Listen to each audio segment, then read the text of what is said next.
Mayong hapon, nanambutuan o news update sa Butuan City Public Information Office. Malampuson nga natapos ang gipahigayong site visit sa mga bisita gikan sa Municipality of Luna ug Municipality of Bangar, Province of La Union miaging semana.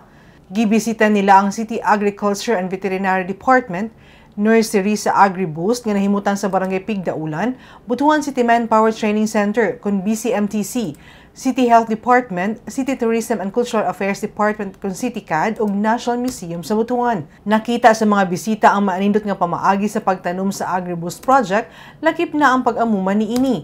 Ang mga tools nga gigamit alang sa mga nag-eskwela ilawom sa programa sa BCMTC, ang pagpangusog sa programa sa mental health, promotional videos, checking of establishment, pagsuporta sa IP sa buhatan sa CityCAD ug ang balangay nga gipasigarbo sa Butuan nga anaa sa National Museum. Nahimong interesado sa gipahigayong site visit ang mga bisita tungod nakakuha matud pa og mga ideya nga pwede nila magamit sa ilang opisina. Malipayon sa lokal nga panggamahanan sa Butuan sa gihimong benchmarking ug nahinaot nga daghan sila og nakatunan nga pwede nila magamit sa ilang lugar.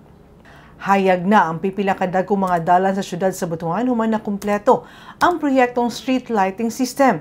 Hingpit na nakumpleto ang pag-repair o rehabilitasyon sa street lighting system kan sa Junction Highway padulong sa pipila ka barangay sa syudad.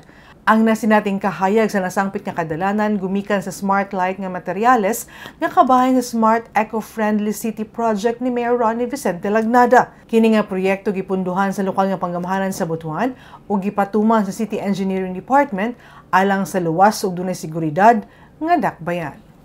Og mga mga updates ning adlaw alang sa mga updates, follow and like ang official Facebook page, TikTok, Instagram ug subscribe sa YouTube channel sa Butuan City Public Information Office.